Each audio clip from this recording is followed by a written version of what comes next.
Ayano Koji a appris très tôt que montrer ses émotions est la pire chose qu'il puisse faire, car une réponse émotionnelle à une situation est le plus grand obstacle au pouvoir. Imaginez maintenant une réalité dans laquelle vous êtes le maître de vos émotions.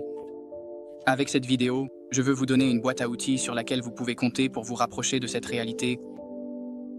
Chapitre 1. La raison pour laquelle vous ne pouvez pas contrôler complètement vos émotions alors qu'Ayano Koji le fait avec facilité et qu'il a complètement intériorisé le concept de détachement, il se contente de se pencher en arrière, d'évaluer chaque résultat potentiel, et ensuite, s'il le faut, il agit. Mais comment peux-tu atteindre ce niveau? Un exercice simple que je peux te recommander, c'est que la prochaine fois que tu vas à l'école, tu imagines que tout le monde autour de toi n'est que des enfants ridicules, tandis que toi, tu es un vieux sage. Avec cet état d'esprit, aucune insulte ou sentiment de honte ne peut vraiment t'atteindre. Chapitre 2. La méditation est quelque chose que tu as entendu maintes et maintes fois, mais que tu n'as probablement jamais fait régulièrement. Je comprends, c'est ennuyeux, et il n'y a rien de tape à l'œil là-dedans.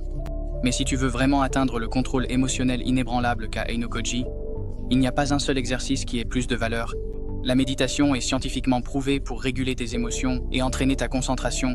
De plus, pendant que tu médites, plusieurs substances chimiques sont libérées dans le cerveau, comme la sérotonine, un neurotransmetteur qui joue un rôle crucial dans le contrôle de ton humeur et de tes émotions.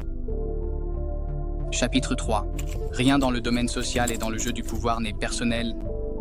Une fois que tu auras compris ce principe au niveau d'Ayano Koji, tu resteras toujours impassible dans les situations sociales, naturellement.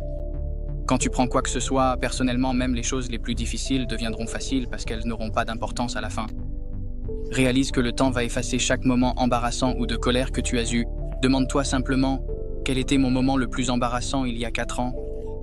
Tu ne peux probablement même pas en nommer un seul. Chapitre 4. Enfin, si tu veux aller plus loin, tu devrais lire des livres sur le stoïcisme. Un exemple serait Méditation de Marc Aurèle, un livre que Ayano Koji lirait sans aucun doute